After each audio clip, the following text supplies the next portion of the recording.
জয় যিশু সকলকে। আজ এই ভিডিওর দ্বারা আরও একটা বেশ গুরুত্বপূর্ণ এবং ইন্টারেস্টিং বিষয় নিয়ে আলোচনা করব। আমরা প্রত্যেক খ্রিস্ট বিশ্বাসী ভাই বোনেরা এবং ইসরায়েলের ইহুদি সম্প্রদায়ের মানুষেরা প্রভু যিশুর দ্বিতীয় আগমনের জন্য অধীর আগ্রহে অপেক্ষা করছি এবং আমরা প্রত্যেকেই জানি আমরা একেবারে অন্তিম সময়ে এসে উপস্থিত এবং অন্তিম সময়ের চিহ্নগুলি কি কি তা আমরা পাই মথি 24 অধ্যায় 6 থেকে 8 পদে। সেখানে এরকম লেখা আছে, আর তোমরা যুদ্ধের কথা ও যুদ্ধের জনরব শুনিবে। আর আমরা কিছুদিন অন্তর অন্তরই তা শুনছি, যেমন বেশ কিছুদিন আগেই রুশ এবং ইউক্রেনের যুদ্ধ হয়ে গেল, এখন ইসরায়েল ও হামাসের যুদ্ধ চলছে। এরকম যুদ্ধের কথা আমরা প্রায়শই শুনে থাকি, কিন্তু বাক্য বলছে দেখিও ব্যাকুল হইও না, কেননা এই সকল অবশ্যই ঘটিবে, কিন্তু তখনও শেষ নয়, মানে এখনও বাকি আছে। কারণ জাতির বিপক্ষে জাতি ও রাজ্যের বিপক্ষে রাজ্য উঠিবে এবং স্থানে স্থানে দুর্ভিক্ষ ও ভূমিকম্প হবে, কিন্তু এই সকল যাতনার আরম্ভ মাত্র। এই চিহ্নগুলো হলো অন্তিম সময়ের চিহ্ন, আর এইগুলো আপনি হয়তো বহুবার শুনেছেন এবং বহুবার পড়েছেন।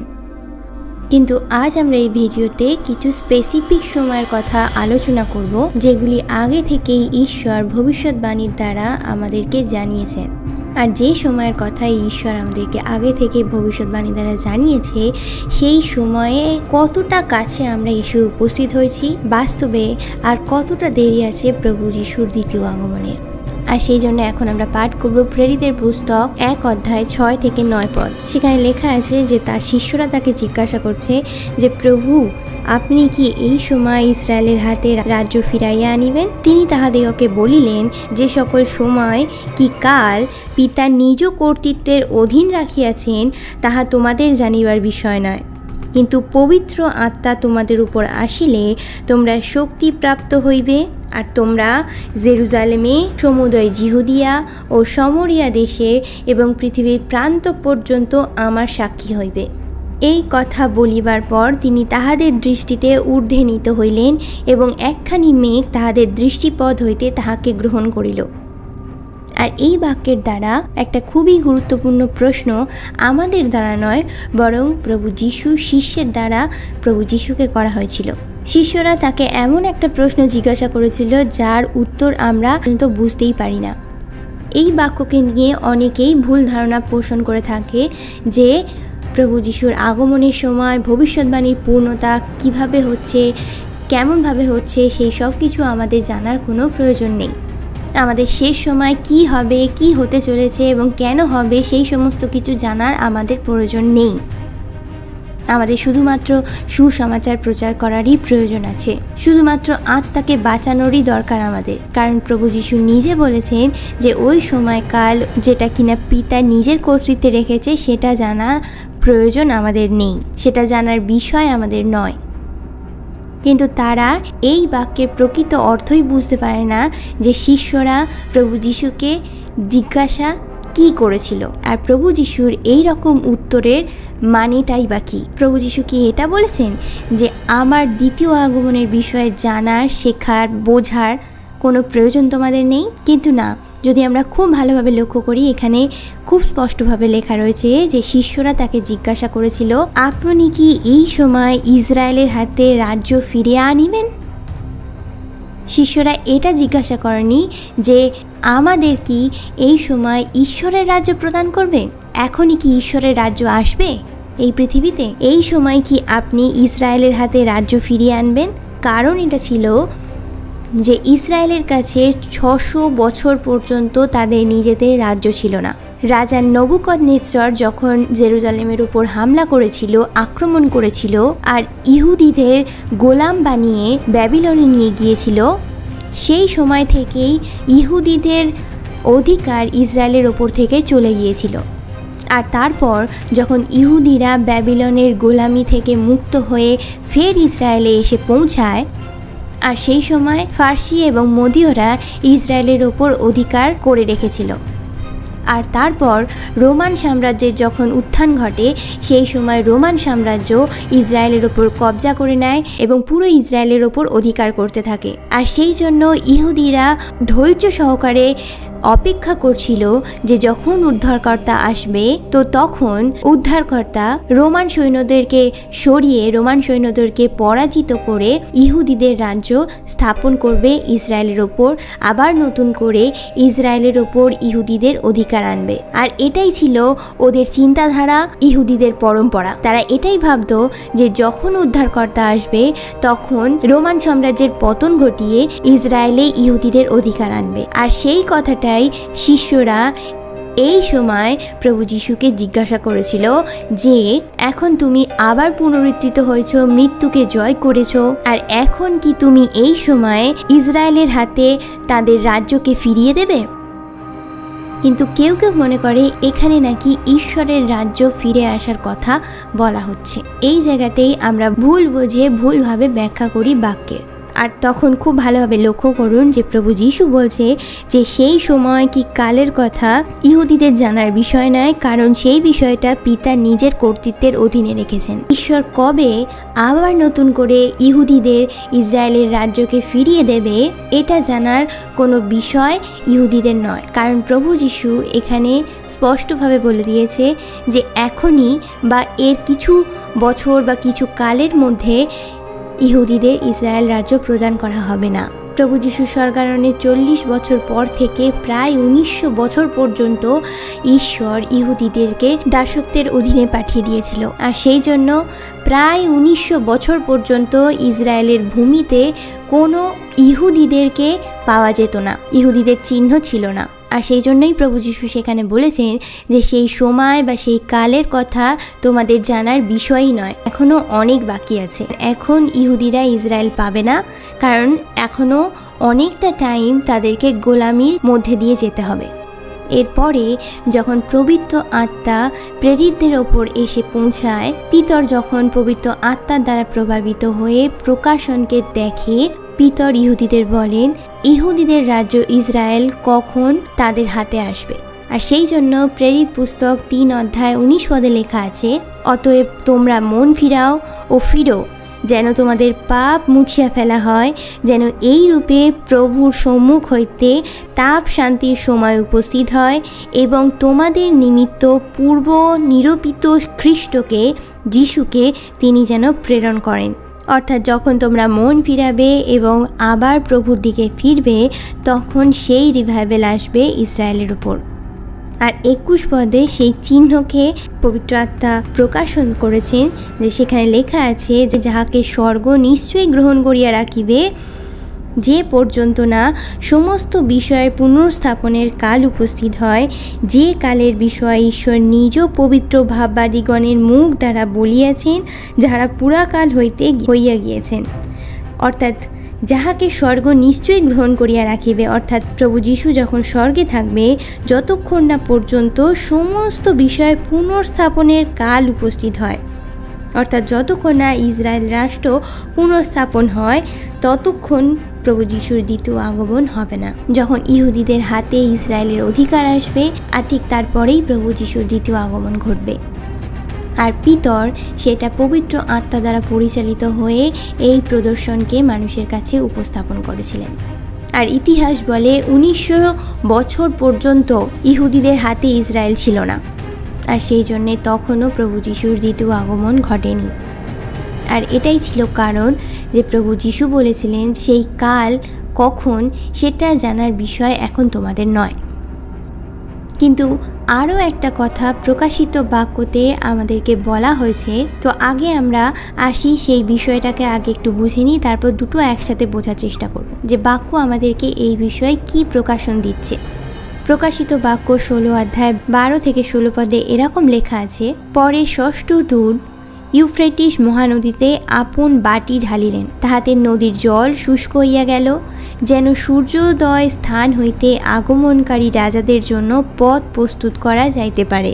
তারপরে আমি দেখিলাম সেই নাগের মুখ ও পশুর মুখ ও ভাক্ত ভাববাদীর মুখ হইতে ভেকের ন্যায় 3টি অসুচি আত্মা বাহির হইল। তাহারা ভূতেদের আত্মা, নানা চিহ্ন কার্য করে, তাহারা জগৎ সমুদয়ের রাজাদের নিকটে গিয়া সর্বশক্তিমান ঈশ্বরের সেই মহাদিনের যুদ্ধার্থে তাহাদিগকে একত্র করে দেখো, আমি চোরের ন্যায় আসিতেছি, ধন্য সেই ব্যক্তি যে জাগিয়া থাকে এবং আপন বস্ত্র রক্ষা করে, যেন সে উলঙ্গ হইয়া না বেড়ায় এবং লোকে তাহার অপমান না দেখে। পরে উহারা ইব্রিয় ভাষায় যাহাকে হারমাগিদন বলে, সেই স্থানে তাহাদিগকে একত্র করিল। প্রেরিত পুস্তকে বলছে, যখন ইসরায়েলের পুনর্স্থাপন হবে তখন প্রভু যিশুর দ্বিতীয় আগমন হবে। আর প্রকাশিত বাক্য বলছে, যখন প্রভু যিশুর দ্বিতীয় আগমন হবে তখন প্রভু যিশু একটা বিশাল বড় যুদ্ধ লড়তে তিনি আসবেন। আর সেই যুদ্ধ হবে সব যুদ্ধের থেকেও বড়। আর সেই যুদ্ধ লড়বে স্বয়ং প্রভু যিশু। আর সেটাকে বলছে যে হারমাগিদনের যুদ্ধ, ইংলিশে যাকে বলে আর্মগিদন। 12 পদে বলছে, যখন ষষ্ঠ দূত ইউফ্রেটিস নদীতে আপন বাটি ঢাললেন, তখন সেই ইউফ্রেটিস নদীর জল একেবারে শুকনো হয়ে গেল। আর সূর্যোদয়ের স্থান হইতে অর্থাৎ পূর্ব দিক থেকে রাজারা আসবে, আর যার জন্য আর সেই নদীর জল শুকনো হয়ে সেই সব রাজাদের আসার পথ প্রস্তুত হবে। আর এটা আমাদের অবশ্যই জেনে রাখা দরকার, সেই হারমাগিদনের যুদ্ধের জন্য যে প্রস্তুতি, সেটা শুধুমাত্র মানুষ নিচ্ছে না, এমনকি তার সঙ্গে সঙ্গে ঈশ্বরও সেই যুদ্ধের জন্য প্রস্তুত হচ্ছেন। কারণ 1948 সালে ইসরায়েলের পুনর্স্থাপন সম্পন্ন হয়েছে। ইহুদিরা ইসরায়েলের ওপর সম্পূর্ণভাবে অধিকার পেয়েছে। আর এই দিকে এই যে মহাদিনের যুদ্ধ, হারমাগিদনের যুদ্ধ লড়ার জন্য প্রভু যিশুও একেবারে প্রস্তুত হয়ে গেছেন। এখানে যে বিষয়টা বলা হয়েছে, যে চিহ্নটা দেওয়া হয়েছে, যে ইউফ্রেটিস মহানদীর জল শুকনো হয়ে যাবে, শুষ্ক হয়ে যাবে, যাতে পূর্ব দিকের রাজাদের আসার পথ প্রস্তুত হতে পারে। আর এই ইউফ্রেটিস নদী তুর্কি দেশ থেকে সোজা এসে ইরাক পর্যন্ত বয়ে যায়, সিরিয়ার মধ্যে দিয়ে আসে। আর এই ইউফ্রেটিস নদীকে শুকনো করার যে কাজ, সেটা অলরেডি তুর্কি সরকার করা শুরু করে দিয়েছে। তুর্কি দেশের সরকার দুনিয়ার সবথেকে বড় বাঁধ এই ইউফ্রেটিস নদীর ওপর তৈরি করেছেন। আর যখন সেই বাঁধের দরজা বন্ধ করে দেওয়া হয়, তখন মাত্র 5 মিনিট সময় লাগে এই বড় মহানদী ইউফ্রেটিস নদীর জল একেবারের জন্য শুকনো হতে। তো এখান থেকে আমরা দেখতে পাচ্ছি সেই মহাদিনের মহাযুদ্ধের প্রস্তুতি অলরেডি নেওয়া হয়ে গিয়েছে। আর এখানে যোহন তার ভবিষ্যৎবাণী দ্বারা বলছে যে ইউফ্রেটিস মহানদীর জলকে শুকনো করা হবে, যাতে পূর্ব দিকের অর্থাৎ জেরুজালেমের পূর্ব দিকের রাজাদের জন্য পথ প্রস্তুত হয়, যাতে একটা ইন্টারন্যাশনাল হাইওয়ে প্রস্তুত হতে পারে। আর আপনি এটা জেনে খুব অবাক হবেন যে যোহন তার ভবিষ্যৎবাণী রূপে প্রকাশিত বাক্যে লিখেছে, সেটা হলো যে ইন্টারন্যাশনাল হাইওয়ে দিয়ে পূর্ব দিকের রাজারা জেরুজালেমে আসবে, অর্থাৎ জেরুজালেমের পূর্ব দিকে যেসব দেশ আসবে, সেই দেশের রাজা এবং তার সেনারা সেই হাইওয়ে দিয়ে আসবে প্রভু যিশুর সাথে যুদ্ধ লড়ার জন্য। আর সেই ইন্টারন্যাশনাল হাইওয়ে চীনের দ্বারা প্রস্তুত করা হয়েছে, আর তার নাম হলো কারাকোরাম হাইওয়ে। অতি দুর্গম পরিবেশে নদীর উপর থেকে ফ্লাইওভার বানিয়ে পাহাড়ের ভেতর থেকে টার্নেল তৈরি করে এই হাইওয়েকে বানানো হয়েছে। আর সেই জন্য এই রাস্তাটা, এই ইন্টারন্যাশনাল হাইওয়েটা খুবই গুরুত্বপূর্ণ।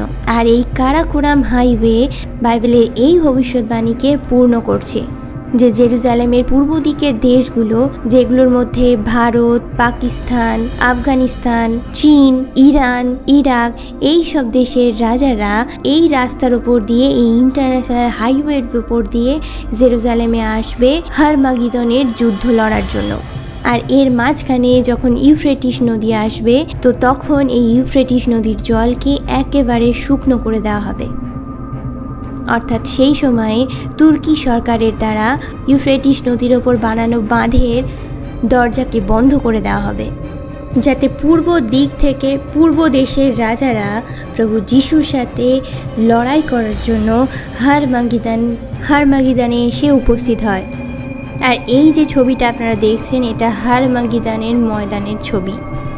আর এই ইসরায়েলের হারমাগিদান ময়দানে কোনো কিছু দেখতে পাবেন না আপনি। কোনো জনবসতি নেই, কোনো কারখানা নেই, কোনো ফ্যাক্টরি নেই, শুধুমাত্র এখানে চাষবাস করা হয় এবং ইসরায়েলি সরকার এখানে কোনো রকম কনস্ট্রাকশনের কাজ করতে একেবারে বারণ করে দিয়েছে। আর এই জায়গাতেই দুনিয়ার সমস্ত সেনাবাহিনী এসে উপস্থিত হবে সেই মহাযুদ্ধের দিনে। এটা হলো সেই হারমাগিদানের ময়দান, যার বিষয়ে যোহন তার ভবিষ্যৎবাণীতে বলেছিলেন। ঈশ্বরও এই যুদ্ধের জন্য সময় প্রস্তুত করছেন।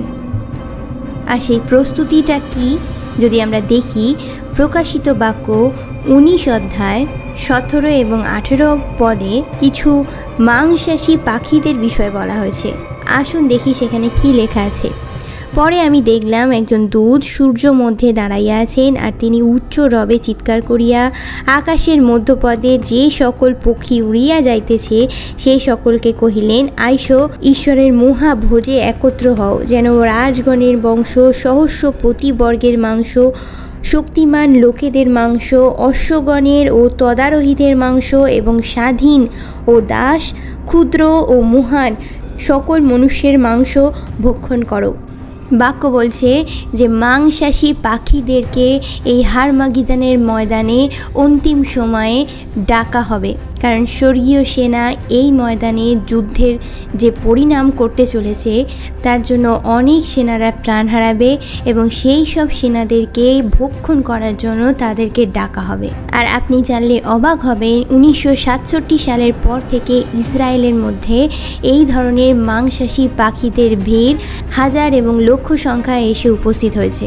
ইসরায়েলের যারা এই পশু পাখিদের ওপর নজর রাখে তারা এই সব মাংসাশী পাখিগুলোর ওপর একটি প্রতিবেদন সামনে এনেছিল, যেটা কিনা ইসরায়েলের উত্তরি ভাগে যেখানে হারমাগিদানের ময়দান রয়েছে সেই জায়গায় এই সব পাখি এত বড় বড়, এত বিশালাকার হয় যে তারা যখন তাদের দুটো পাখা ফেলিয়ে উড়তে শুরু করে তা প্রায় 9 ফিট পর্যন্ত হতে পারে। এতটা বড় বড় আকারের মাংসাশী পাখি ওই ঠিক নির্দিষ্ট জায়গায় এসে তারা বাসা বাঁধছে। শুধু ইসরায়েল নয়, সিরিয়ার যে দক্ষিণ ভাগ, যে দিকটা ইসরায়েলের দিকে পড়ছে সেই জায়গাটাতেও এই ধরনের বড় বড় মাংসাশী পাখিদের ভিড় দেখা যায়। এরা বসবাস করতে শুরু করে দিয়েছে অলরেডি। তো এর থেকে আমরা দেখতে পাচ্ছি শুধুমাত্র দুনিয়ার দেশগুলো সেই যুদ্ধ লড়ার জন্য তৈরি হচ্ছে এমন নয়, বরং ঈশ্বরও সেই যুদ্ধ লড়ার জন্য অলরেডি প্রস্তুতি শুরু করে দিয়েছে, কারণ আমরা একেবারে অন্তিম সময়ে এসে উপস্থিত হয়ে গেছি। আর এই দুটো বিষয়ে আমরা আলোচনা করলাম যে যখন ইসরায়েল তার নিজের দেশের ওপর অধিকার পাবে তখন প্রভু যিশুর দ্বিতীয় আগমন ঘটবে। আর যখন দ্বিতীয় আগমন ঘটবে তখন এই হারমাগিদানের ময়দানে সেই মহাদিনের মহাযুদ্ধ ঘটবে। 1948 সালে অলরেডি ইসরায়েল রাষ্ট্র তৈরি হয়ে গেছে, কিন্তু প্রভু যিশু এখনও পর্যন্ত দ্বিতীয়বার আসেননি। তবে বাইবেলের ভবিষ্যৎবাণীগুলি অন্তিম সময়ের বিষয়ে কি কি চিহ্ন দিচ্ছে, এখন আমরা সেই বিষয়ে একটু দেখব। হোশিয়া পুস্তক 1 অধ্যায় 10 থেকে 11 পদে লেখা আছে, কিন্তু ইসরায়েল সন্তানগণের সংখ্যা সমুদ্রের সেই বালুকার ন্যায় হইবে, যাহা পরিমাপ করা যায় না ও গণনা করা যায় না। আর এই কথা যে স্থানে তাহাদিগকে বলা গিয়েছিল, তোমরা আমার প্রজা নও, সেই স্থানে তাহাদিগকে বলা হইবে জীবন্ত ঈশ্বরের সন্তান। আর জিহুদা সন্তানগণ ও ইসরায়েল সন্তানগণ একসঙ্গে সংগৃহীত হইবে এবং আপনাদের ওপর একজন অধ্যক্ষ নিযুক্ত করিবে এবং সেই দেশ হইতে যাত্রা করিবে, কেননা হিজরিয়েলের দিন মহৎ হইবে। এখানে লেখা রয়েছে ইহুদি লোকরা আবার তার নিজেদের দেশে আসবে একজনকে অধ্যক্ষ নিযুক্ত করে। আর তারপর লেখা আছে হিজরিয়েলের দিন মহৎ হইবে। আর এই হিজরিয়েলটা কি?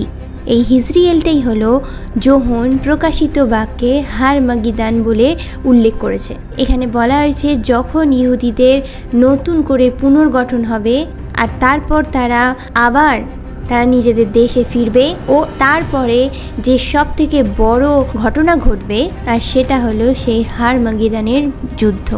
এখানে লেখা রয়েছে যে হিজরিয়েলের দিন অর্থাৎ হারমাগিদানের দিন মহৎ হবে। আর এই দিন এতটা ফেমাস, এতটা মহৎ যে আজ হলিউডেও হারমাগিদান অর্থাৎ ইংলিশে যেটাকে বলে আর্মাগেডন এই বিষয়ে ফিল্মও বানানো হয়েছে। যখন আমেরিকা এবং ইরাকের যুদ্ধ হচ্ছিল, বেশ কিছু নিউজ চ্যানেল এই বিষয়ে তারা নিউজ স্প্রেড করেছে এটাই হয়তো আর্মাগেডনের যুদ্ধ শুরু হয়ে গেছে। যখন রাশিয়া এবং ইউক্রেনের মধ্যে যুদ্ধ শুরু হলো তখন দুনিয়া এটা চিন্তা করছিল এই হয়তো আর্মাগেডনের যুদ্ধ শুরু হয়ে গেল। আর এখন যখন ইসরায়েল এবং হামাসের যুদ্ধ চলছে এটাও মানুষ ভাবছে এরপরেই হয়তো খুব শিগগিরই সে আর্মাগেডনের যুদ্ধ শুরু হয়ে যাবে। আর আর্মাগেডনের যুদ্ধ সবাই জানে যে এই যুদ্ধ প্রভু যিশু নিজে লড়াই করতে আসছেন, আর শুধু লড়তে নয় জিততেও আসছেন। আর তারপরেই এই পৃথিবীতে ঈশ্বরের রাজ্য স্থাপন হবে। আর সেই জন্য এখানে লেখা রয়েছে যে হিজরিয়েলের দিন মহৎ হইবে। আরও লেখা আছে যে ইসরায়েলি লোক একজনকে অধ্যক্ষ নিযুক্ত করবে, আর সেই অধ্যক্ষ হলো ইসরায়েলের প্রথম প্রধানমন্ত্রী ডেভিড বেন গেরিয়ন, যার নেতৃত্বে ইসরায়েল 1900 বছর পর একত্রিত হয়েছে। তার দ্বারাই ইসরায়েলি লোক নতুন করে তাদের নিজেদের দেশে ফিরেছে এবং ইসরায়েল রাষ্ট্রকে স্থাপন করতে পেরেছে। আর এখন আমরা সেই হারমাগিদানের যুদ্ধের একেবারে খুব কাছাকাছি এসে পৌঁছে গেছি। আর অন্তিম সময়ে এসে দাঁড়িয়ে যেই সব যুদ্ধ, ছোট ছোট যুদ্ধগুলো চলছে, এই ছোট ছোট যুদ্ধগুলো হারমাগিদান যুদ্ধের প্রস্তুতি নিচ্ছে।